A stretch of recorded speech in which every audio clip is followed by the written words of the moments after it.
হরে কৃষ্ণ। তো অনেক দিন এই ভিডিওটা দেবো দেবো করে দেওয়াই হয়নি। একটা রিলস দিয়েছিলাম, সামান্য একটা রিলস। তো অনেকেই কমেন্ট করেছে যে এই মন্দিরটা কোথায়, আর মানে মন্দিরের চত্বরটাও খুব সুন্দর, আর মন্দিরটাও জাস্ট অসাধারণ। মানে কি বলবো, সত্যি বাড়ির কাছে এত সুন্দর একটা মন্দির। মন্দিরটা যে উদ্বোধন হয়েছে গত বছর, মানে রথের সময়। এটা হচ্ছে পাঁচুড়িয়া জগন্নাথ মন্দির, পাঁচুড়িয়া নিউ টাউন পাঁচুড়িয়া। তো এটা জগন্নাথ মন্দির। তো সত্যি আমি দেখে মুগ্ধ। বাড়ির কাছে এত সুন্দর মন্দির আমি দর্শন করতে পারিনি, তার জন্য সত্যি ভগবানের কাছে ক্ষমা প্রার্থী। এতদিন পরে আমি দেখেছি। তো মন্দিরের প্রথমেই ঢুকে জগন্নাথ, সুভদ্রা, বলরাম, এটা জগন্নাথ মন্দির। আর এর কারুকার্যটা এত সুন্দর, কি সুন্দর একটা ঝাড়বাতি। আর তার পাশে মানে জগন্নাথ, সুভদ্রা, বলরাম, তার পাশেই আছে দেখুন, আমি বলছিলাম না কারুকার্যটা নিখুঁত, কারুকার্য দেখার মতো। মানে প্রতিটা জিনিস এত সুন্দর না, মানে দেখলে সত্যি মানে ওখানে দাঁড়িয়ে থেকে দেখতে ইচ্ছা করবে। এত সুন্দর ডিজাইন করা, মানে একটা একটা পিলারও এত সুন্দর ডিজাইন করা মন্দির চত্বরে।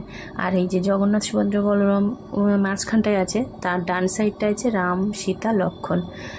মানে এটাও বেশ ভালো লাগছে, সুন্দর লাগছে। তো ওখানে ঢুকে এক মাতাজি সবার কপালে তিলক পরিয়ে দিচ্ছিল।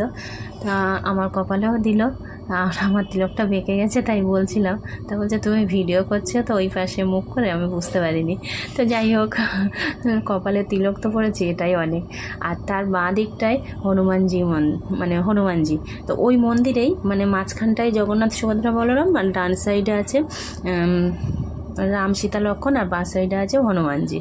তো আমি, আমার বোন, আমার দিদি আর আমার জায়বু, আমার বর গিয়েছিল পাঁচুড়িয়া। আমার বোনের একটা বাড়ি, মাসুতো বোনের বাড়ি। তো বোনের মেয়ের খুব প্রচণ্ড শরীর খারাপ, তাকেই দেখতে গিয়ে মন্দিরটা দেখা হয়ে গেছে।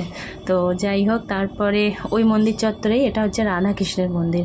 প্রণাম করলাম, মানে রাধারানীর চরণে একটু প্রণাম করলাম, ভালো লাগলো। আর যেটা ওখানকার সবচেয়ে কি বলবো একদম পুরানো ঐতিহ্য, সেটা হচ্ছে হাজরা মন্দির। এখনও কিন্তু এটা হচ্ছে, মানে অনেক পুরানো মন্দির, এটা আবার নতুন করে এটা হচ্ছে। আমি লোক মুখে শুনেছি এই হাজরা মন্দিরের কথা, আমি কোনো দিন আজ পর্যন্ত যাইনি। তো এই সৌভাগ্য হলো।